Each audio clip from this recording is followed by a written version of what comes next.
agricultural civilization. Let's boil the 3,000-year history of work down to 3 minutes. First, there were hunters and gatherers. Everyone contributed, and their business was, basically, to survive. Eventually, people began to tame plants and animals, allowing for larger and larger settlements. This opened up new kinds of work, and if you were lucky, leisure. In these agricultural civilizations, powerful ruling classes emerged for the first time. In some cultures, hard work was seen as undignified, so it was outsourced to slaves, servants, and serfs, even though hard work made those rich lifestyles possible.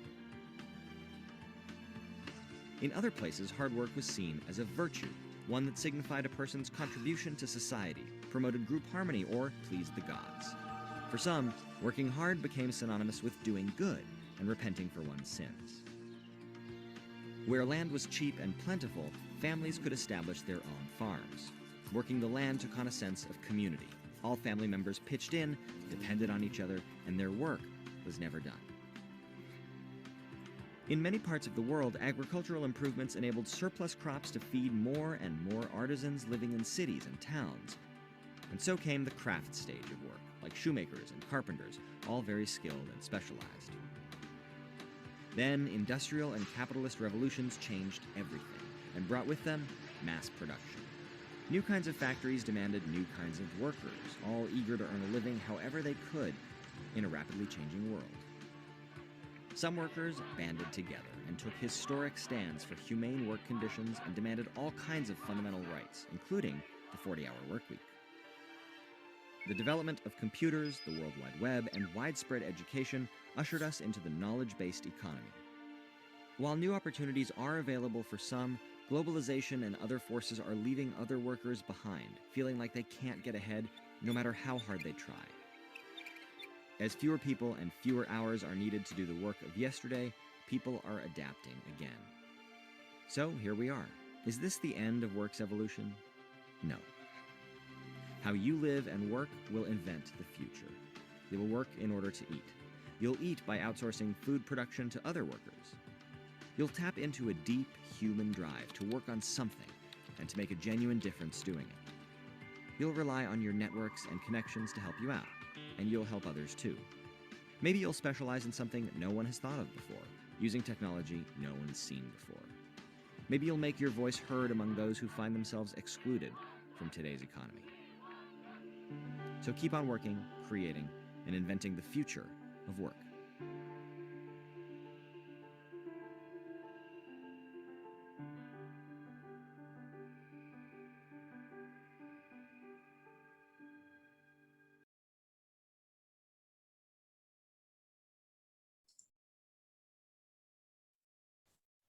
Bom, então vamos lá.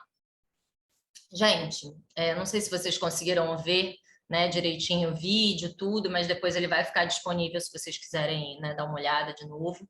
Mas a verdade é que, como a gente pode dar uma olhada aí no vídeo, o ser humano é quem atribui o valor ao trabalho, tá? Então, obviamente, esse valor ele vai mudando de acordo com a sociedade, de acordo com cada época. Voltando lá atrás, né, na pré-história, o trabalho ele era visto como um meio de sobrevivência, e eu acho que é muito importante a gente entender essa dinâmica e essa construção cronológica da nossa relação com o trabalho, para a gente entender como é que a gente chegou nesse lugar, sabe? Nesse lugar de a saúde mental sendo algo que está sendo falado em todo e qualquer âmbito organizacional, a saúde mental sendo falada também muito em questões relativas a soft skills, então novas dinâmicas e didáticas sendo exigidas, né, dentro do mercado, e eu acho que tudo começa realmente lá no início mesmo, sabe? Na pré-história, como o trabalho ele era visto como um meio de sobrevivência, né, a realidade era uma realidade nômade. Então, as pessoas faziam da caça e da coleta o seu modo realmente de sobreviver. A divisão do trabalho, ela se baseava em gênero e idade. Então, tudo começa aí. Muitas coisas relativas à diversidade também começam aí. Então, geralmente, as mulheres eram responsáveis, né, pela coleta, pelo cuidado, enquanto os homens, eles caçavam, eles eram responsáveis pela segurança, né? Então, a qualidade de vida nesse período, ela se dava muito pela contemplação daquele momento, né? Apesar das pessoas terem sempre que estar muito atentas, né? Porque pensa que num âmbito primitivo a gente podia ser atacado por um leão, a gente podia ser atacado por qualquer outro animal, né?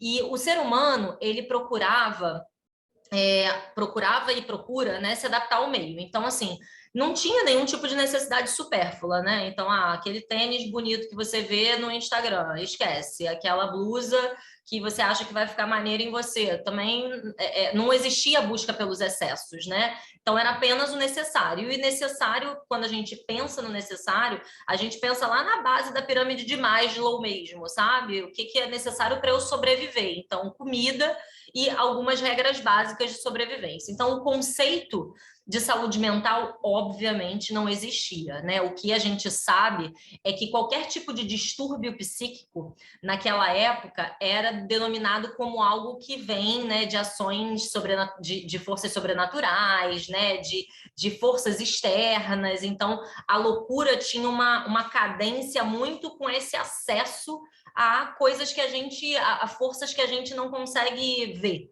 né? E com o passar do tempo, essa coleta e essa caça, elas vão dando lugar ao sedentarismo. Então, as pessoas elas passam a buscar um lugar fértil, né, para plantio, para você se fixar e não, né, ficar mudando de lugar em lugar nessa realidade mais nômade, né? Então, em busca do alimento, as pessoas querem se fixar em algum lugar, né?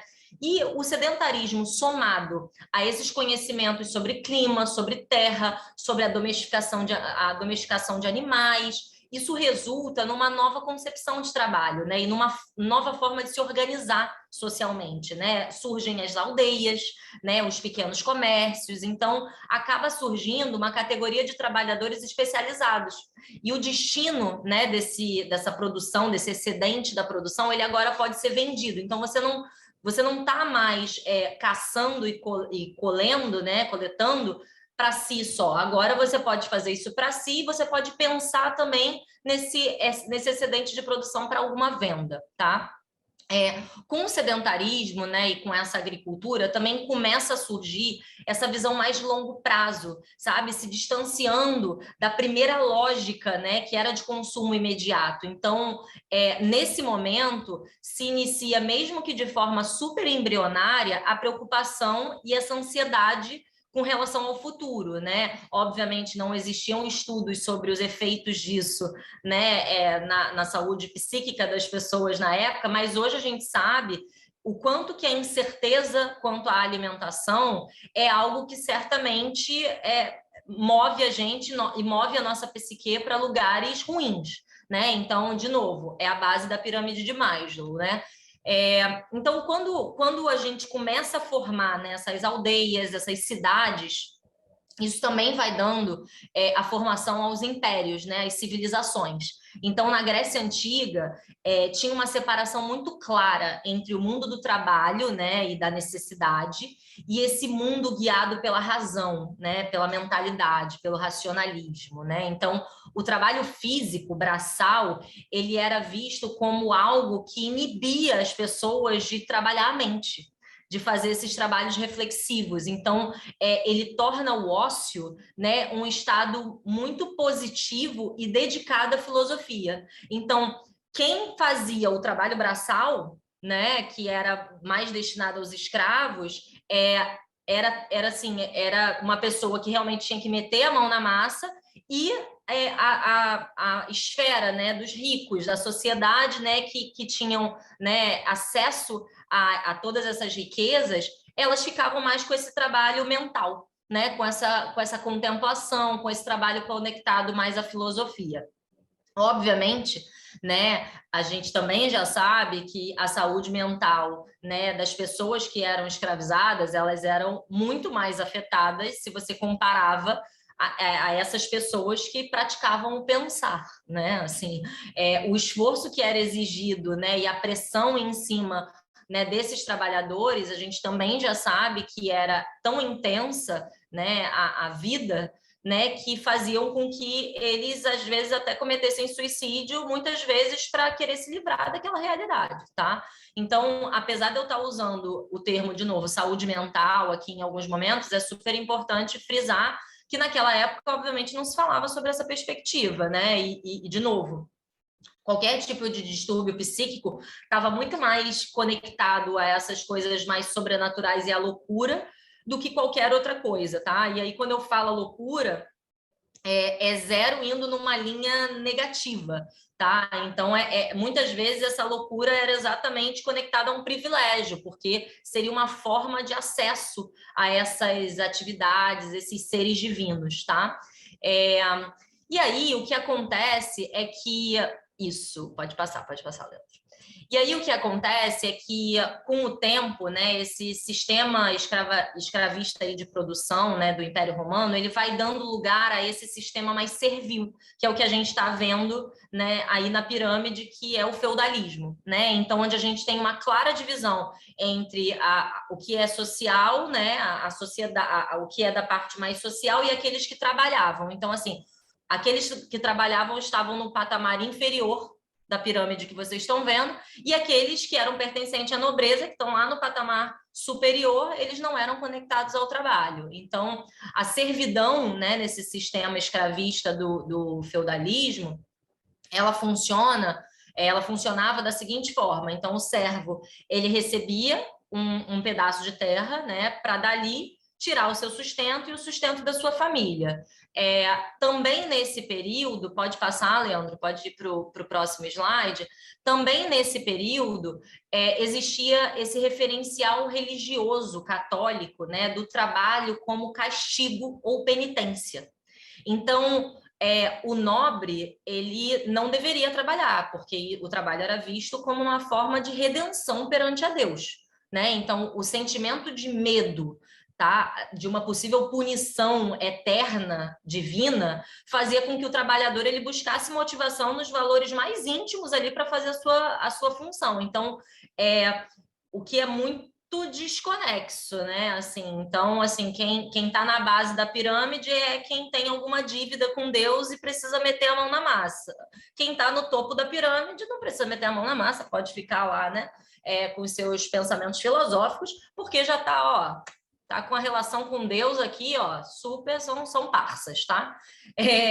E é com o Renascimento que começa a surgir essa concepção de que o trabalho é inerente ao homem. Então, antes do Renascimento, o trabalho era visto como punição. Então, quando chega o Renascimento, aí surge essa concepção de trabalho inerente ao homem. Então, assim, o indivíduo ele passa a ter a consciência que, através do seu trabalho, ele tem o poder não só de subsistência, mas também de satisfazer, né, os próprios desejos, as próprias ambições. Então, o trabalho ele passa a ser considerado o ato de dignificação do homem. Então, assim, quem nunca ouviu, né, a famosa frase do trabalho dignifica o homem. Então, isso surgiu, na real, no Renascimento, porque antes disso não era digno não, tá? O trabalho era para quem não prestava para a autoridade divina.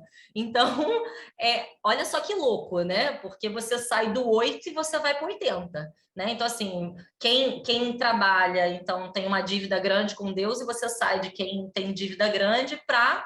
Não, o trabalho é o que enobrece, é o que dignifica nós como seres humanos, né? Então, e essa dignificação, né, do homem também é perante a Deus, né? E acaba que ela é uma visão completamente oposta a esse 880 do feudalismo, né? E ela vai possibilitando essa riqueza, essa ascensão social.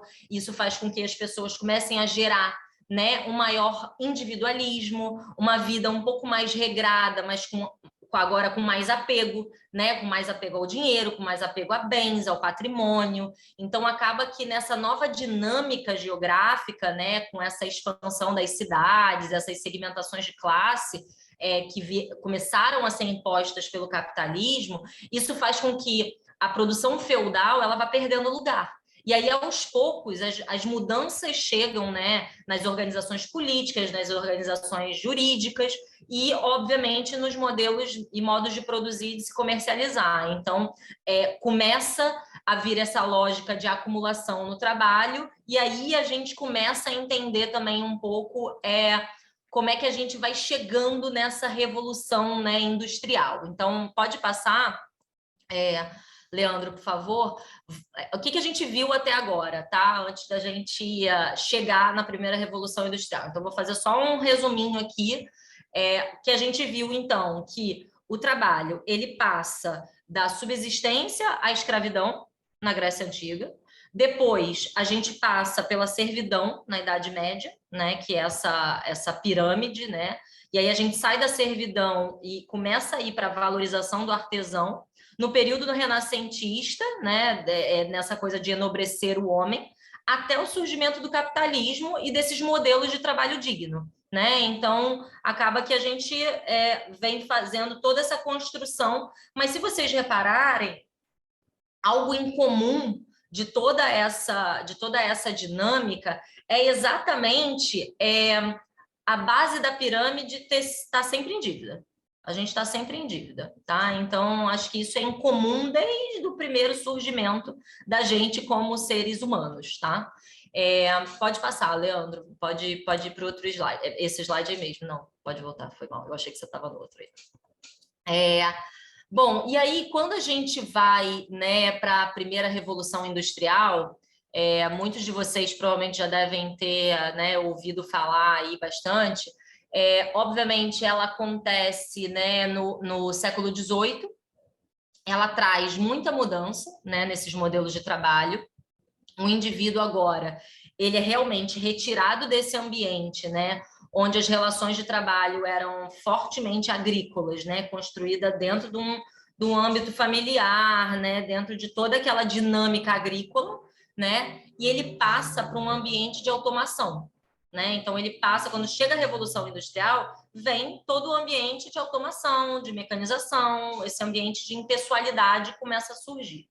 Tá? Então, os trabalhadores agora, eles são subordinados a um patrão, eles perdem o controle do processo produtivo, da posse da matéria-prima, do produto final, do lucro e dos materiais, obviamente, de produção. Então, assim, a gente sai, de novo, de toda essa dinâmica agrícola em que você tem ali, mais ou menos, né, na sua mão as coisas que você faz e você agora está subordinado a uma pessoa. Então, quem tinha o controle, né, dos meios de produção estava no lugar oposto, né, de quem tinha força de trabalho para oferecer.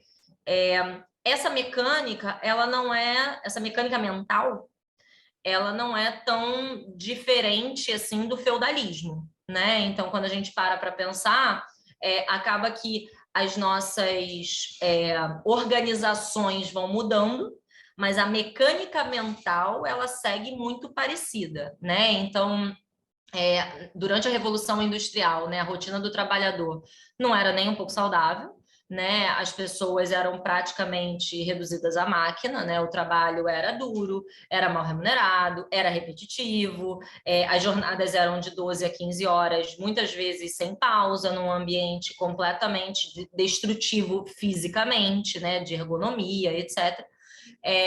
Esses funcionários, né? Essas pessoas, elas viviam uma rotina desumana, sem nenhum tipo de direito, né? O que gerava bastante exaustão. E, obviamente, já começa aí a contribuição de uma péssima qualidade de vida, de uma péssima formação de qualidade de vida. Então, o trabalhador que até então ele tem o conhecimento sobre o conteúdo do seu trabalho, ele passa gradualmente, através da automação, a ter a sua autonomia dizimada. Então, o controle, né, exercido sobre os trabalhadores, ele começa a se mostrar extremamente autoritário.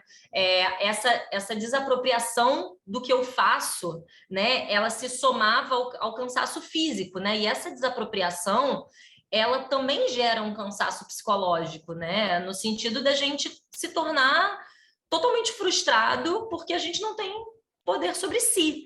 E essa é uma dinâmica ainda muito vista, muito parecida com o que a gente vivencia, obviamente, né, com pesos diferentes, mas quando a gente fala sobre autonomia dentro das organizações, né? Então, obviamente, inicia-se, né, esse estímulo ao desempenho individual, porque, né, eu preciso, né, eu tiro a autonomia da mão dessas pessoas e eu preciso produzir, então eu começo a estimular a competição, a empresa começa, né, essas organizações começam a modelar esse trabalhador para que ele tente superar os seus próprios limites, mais uma vez um modelo mental não tão diferente, né, do que a gente muitas vezes convive nas culturas de hoje em dia.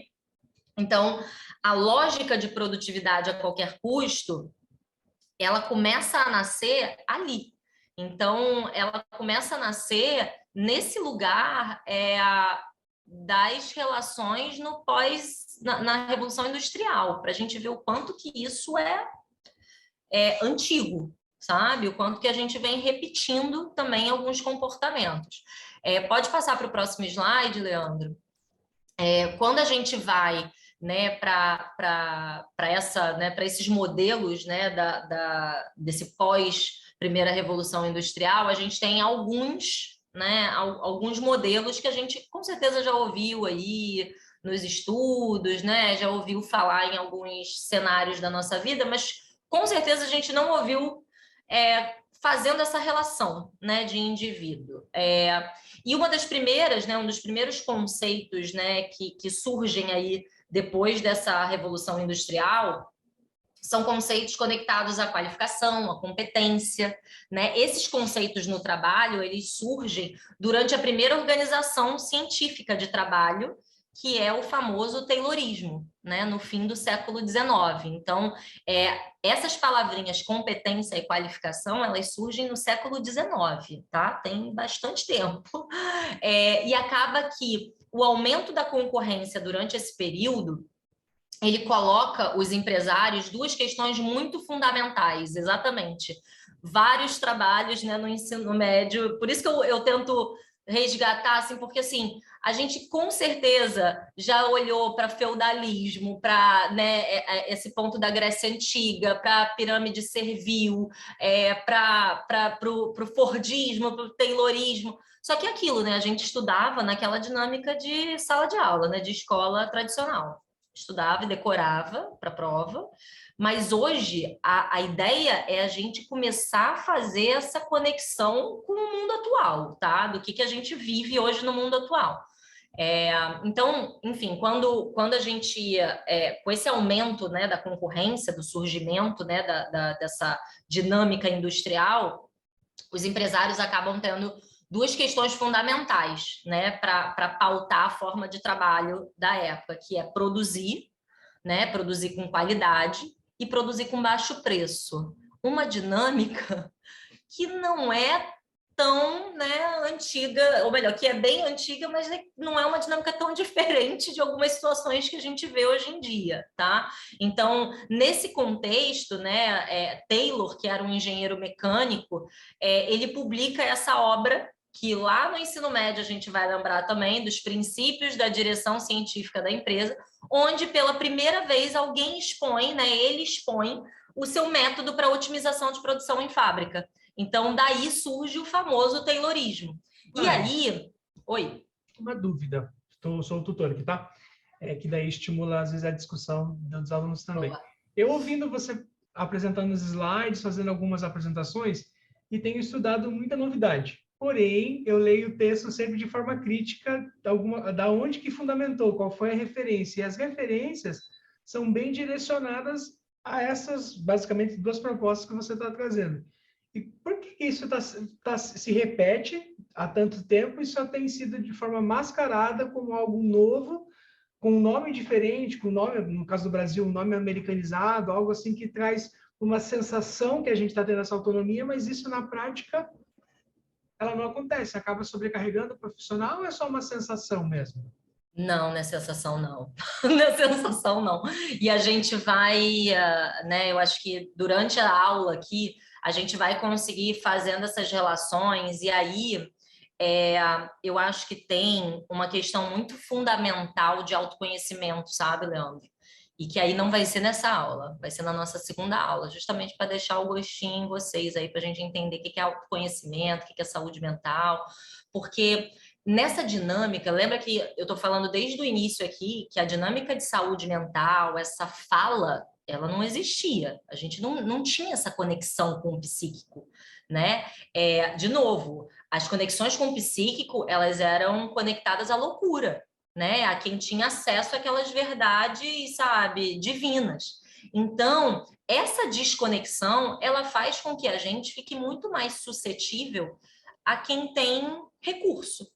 E o capitalismo, ele entrou com tudo, né, na nossa sociedade, ele permanece com tudo na nossa sociedade. E a gente vai ver que, na medida que a gente vai evoluindo, né, do Taylorismo para o Fordismo, depois Toyotismo, depois Volvi, assim, a gente só vai fazendo umas pequenas melhoras, assim, sabe? Só que toda essa transição, né, toda essa trajetória, ela é uma trajetória muito ausente de autoconhecimento.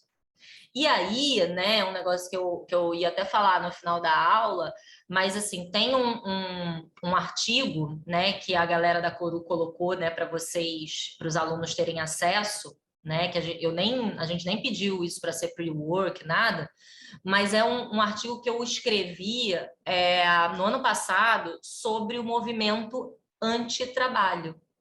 Então, assim, vejam como isso ainda de alguma forma, ele é puxado para esse lugar de pessoas com recurso.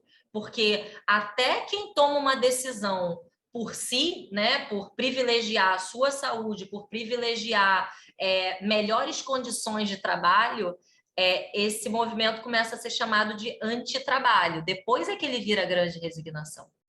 Então, assim, sem a menor dúvida, a falta de profundidade em autoconhecimento, em conhecer, né, quais são as dinâmicas internas, as necessidades internas, elas fazem com que a gente se ausente muito na hora de formar ambientes saudáveis. Porque lembra que quando a gente fala de estudos, né, humanos, da psicologia, da filosofia, a gente normalmente fala de estudos teóricos e estudos conectados à doença.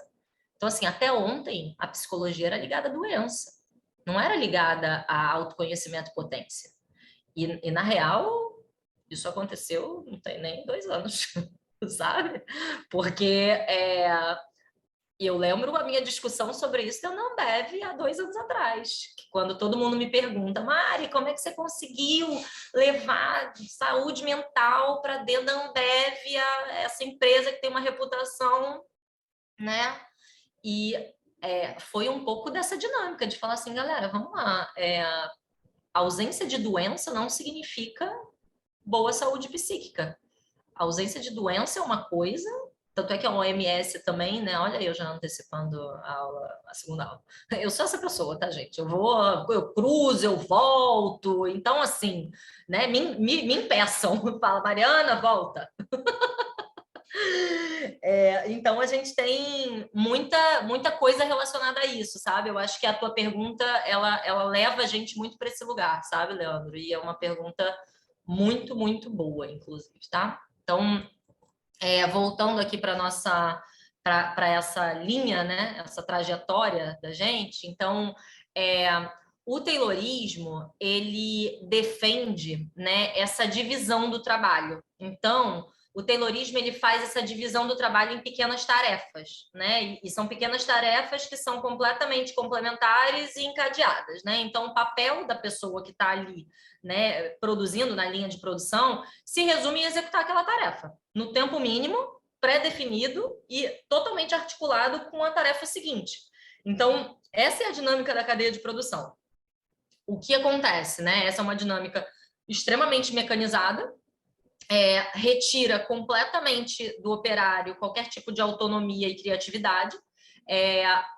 Por quê? Porque, né, as coisas estão completamente padronizadas, os objetos estão padronizados, E, obviamente, em termos de volume, qualidade, preço, eles precisam padronizar isso para se adequar à demanda no mercado. Isso aí, o filme do Charlie Chaplin. Eu até trouxe para vocês aqui, para vocês lembrarem. Mas o fato é que, hoje em dia também, né, o Taylorismo ele não almeja nenhum tipo de atividade intelectual e cognitiva. E hoje a gente sabe que a contribuição individual é essencial para a conservação de uma boa saúde mental.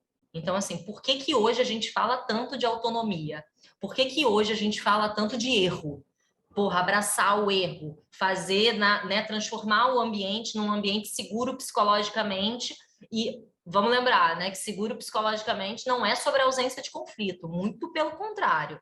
É sobre questionar o status quo e tá de boa com esse questionamento sem achar que você vai ser linchado por isso, né? Então, assim, hoje a gente sabe que a nossa participação intelectual, cognitiva em qualquer tipo de trabalho, ela é essencial para a gente se sentir valorizado. Então, e isso leva a gente para o lugar completamente oposto do que a gente vê no Taylorismo, porque a gente torna as pessoas cada vez mais desengajadas e desmotivadas porque elas estão ali trabalhando, né, no modelo Charlie Chaplin, né? Então, tem um desequilíbrio psicoafetivo, né, que ela se origina nessa imposição desse ambiente competitivo e hierárquico, né? Então, assim, existiam dois medos que acometiam muito, né, essas pessoas. O primeiro era exatamente essa desorganização desse funcionamento mental, porque você era repreendido, né? Porque você realmente não conseguia colocar o seu tom ali,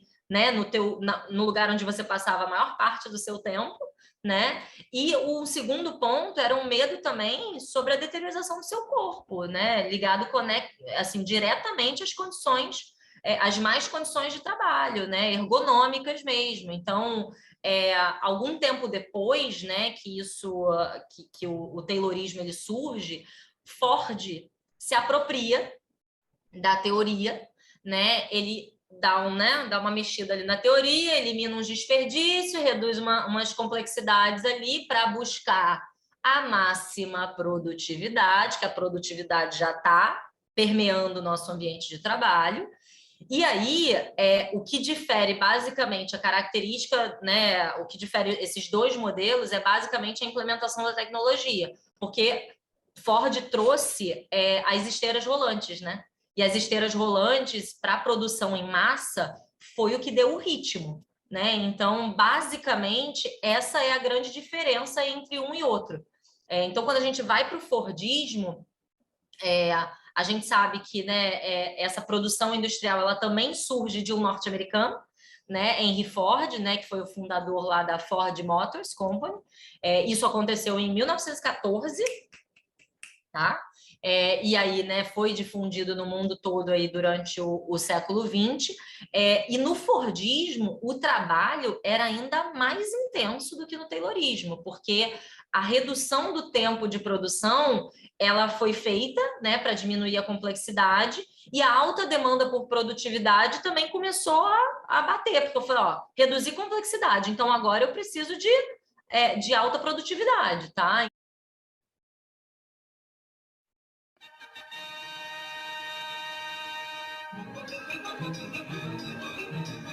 Attention foreman. Trouble on bench 5. Check on the nut tighteners. Nuts coming through loose on bench 5. Attention foreman.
Section 5, more speed, 4-7.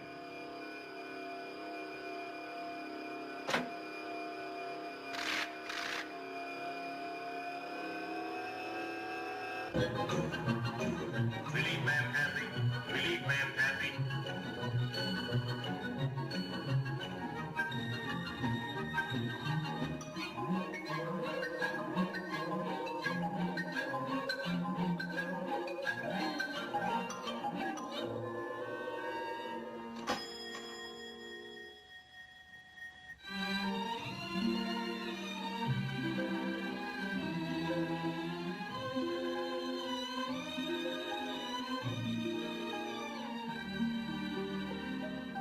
Hey! Quit stalling. Get back to work. Go on.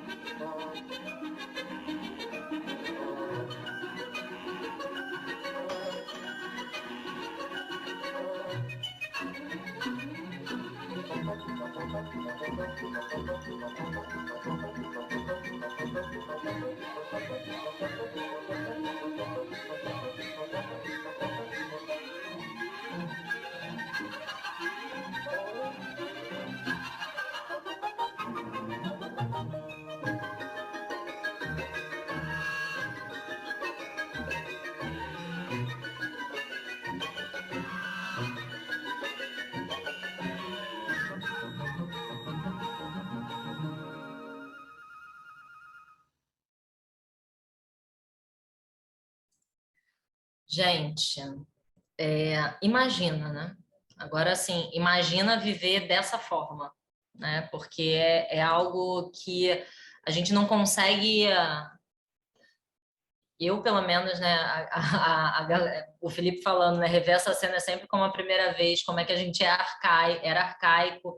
E em várias situações, assim, né? A gente vê que, de forma, obviamente, ponderada, a gente ainda repete esse tipo de coisa no mercado de trabalho, sabe?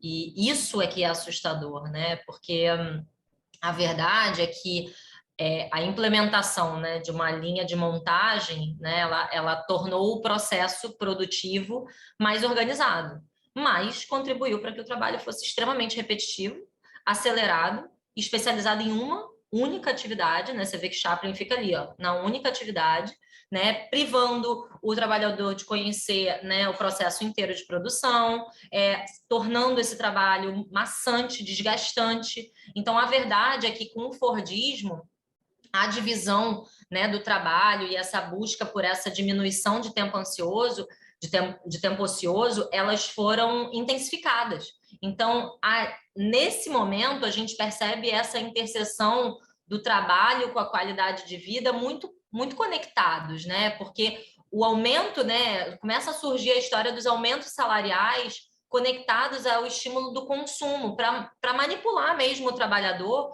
a se submeter nesse ritmo, né? Deixando de lado outras esferas da vida, os prazeres, o ócio, né? O que nos tempos atuais a gente já sabe que não é sustentável, mas, contudo, todavia, ainda é muito praticado em muitas culturas. Então, assim, essa mecânica de toma cenoura aqui, né, no final do período, é uma mecânica ainda muito utilizada, tá? Então, apesar, né, desse sistema, né, ter ficado durante um bom tempo, né, dentro da nossa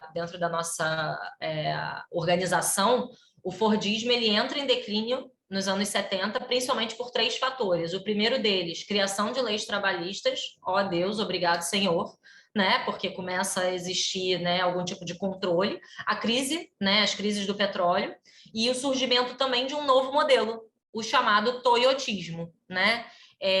O toyotismo, a gente vai passar um videozinho para relembrar aqui mas o toyotismo ele foi estabelecido ali depois da Segunda Guerra Mundial, tá? Então ele contribui muito para essa recuperação japonesa, né? E é aí que o Japão começa a se tornar o ícone e a referência da economia mundial, com esse foco, né, na qualidade, na redução dos desperdícios. O toyotismo ele é um modelo produtivo que preza pela flexibilização, né, de fabricação, por essa economia dos recursos e pela produção em demanda, tá? Então, vamos dar uma olhada em como é que né? Como é que era esse modelo de produção. Pode tocar o outro vídeo, Leandro, por favor. Em uma linha de montagem, os veículos são montados num fluxo harmônico como uma correnteza sem qualquer vestígio de desajuste.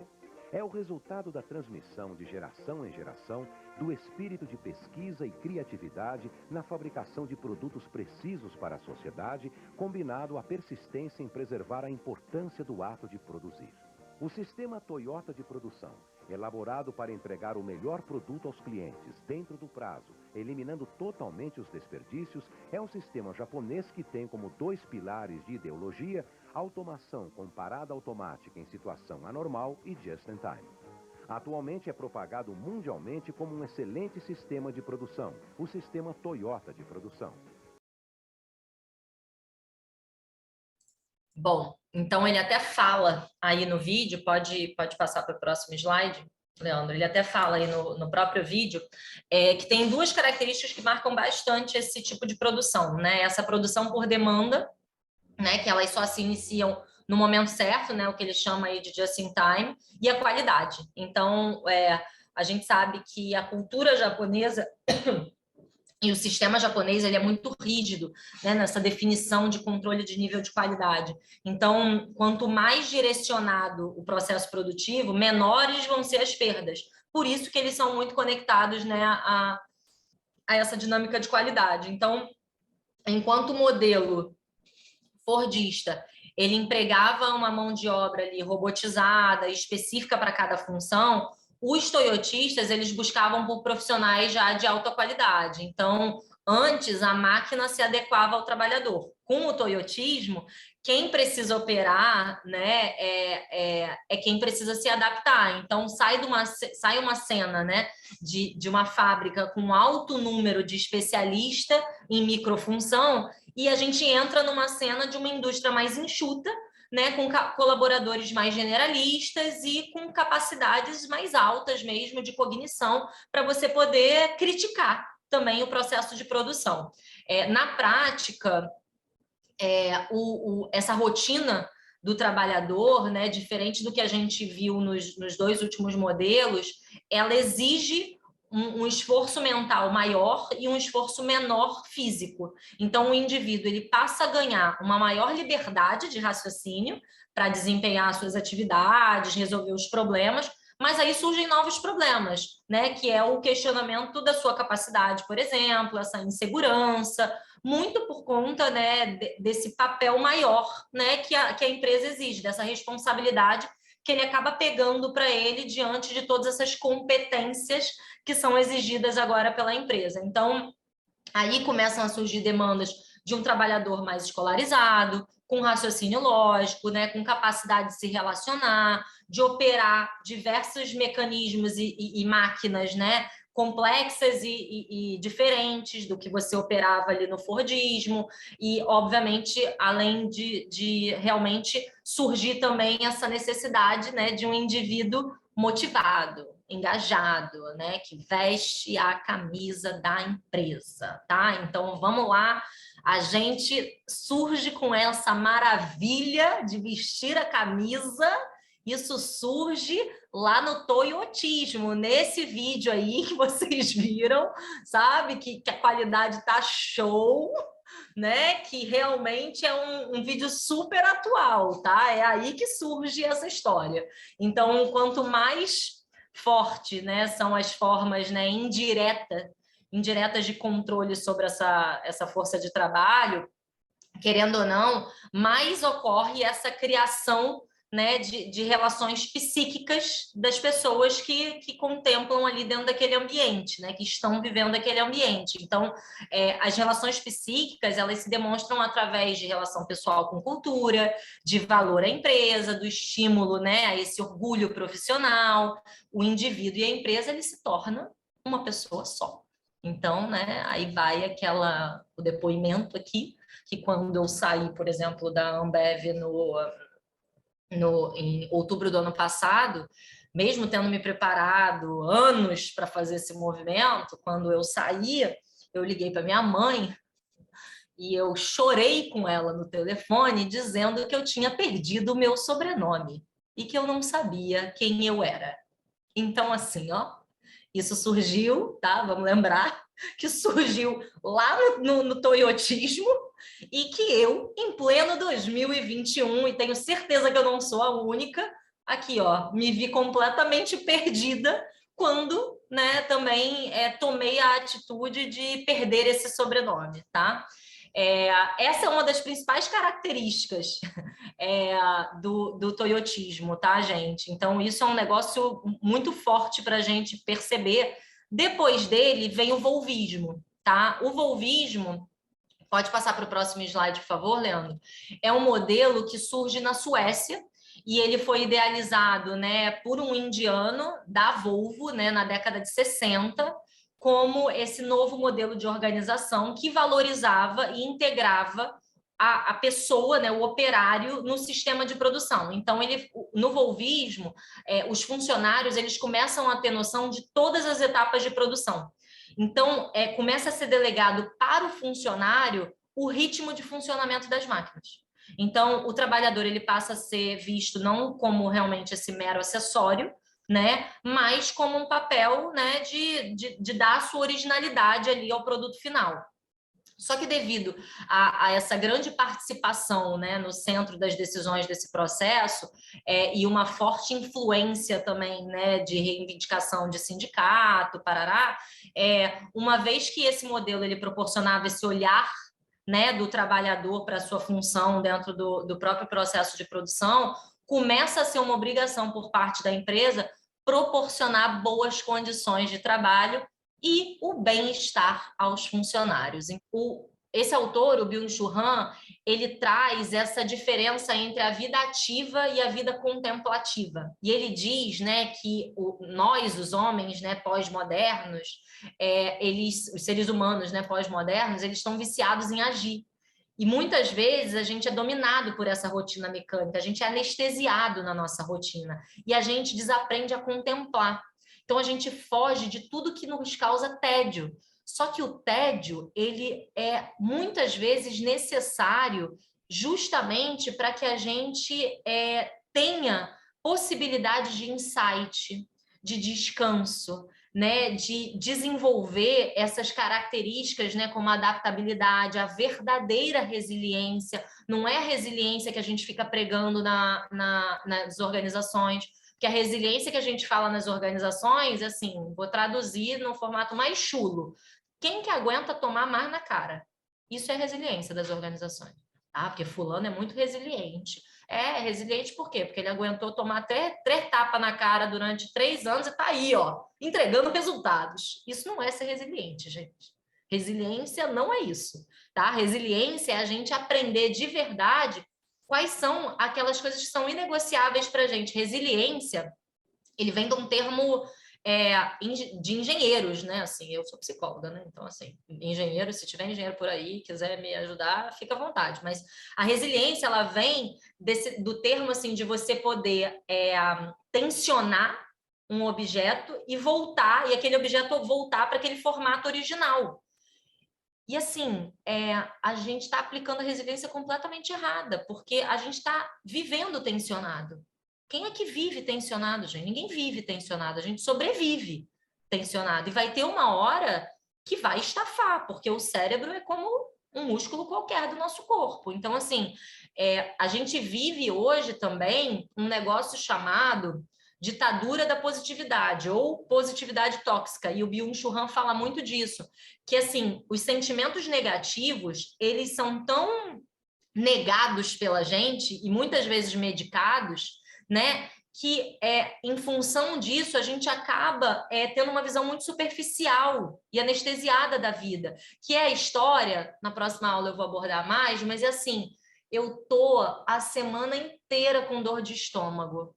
Aí eu tô a semana inteira tomando omeprazol. Ao invés de parar para pensar, de onde está vindo a dor de estômago? Porque o nosso corpo fala.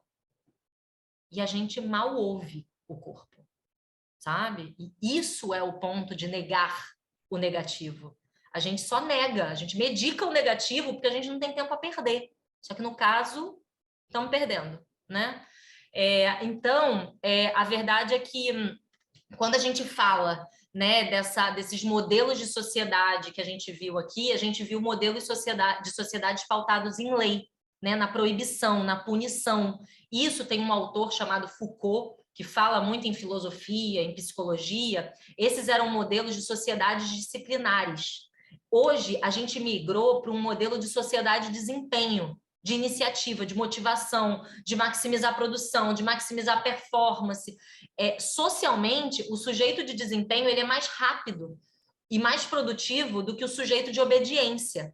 E a ele a gente concede essa liberdade paradoxal de falar, você pode trabalhar de onde você quiser, mas esteja ligado 24 horas por dia no Teams, no WhatsApp, no Slack, no...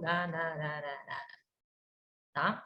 Então, essa liberdade, né, proporcionada aí por essa sociedade de desempenho, que é super paradoxal, ela é uma liberdade falsa, né, porque ela é falsa e ela ainda é responsável pelos nossos adoecimentos psíquicos. Então, é uma sociedade pobre em negatividade, pobre em não fazer, pobre em dizer não.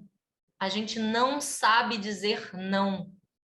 Hoje, mais do que ser cobrado para ter uma alta performance por parte de terceiros, né, por parte das pessoas que rodeiam a gente soma isso a uma incansável busca de superar a gente mesmo.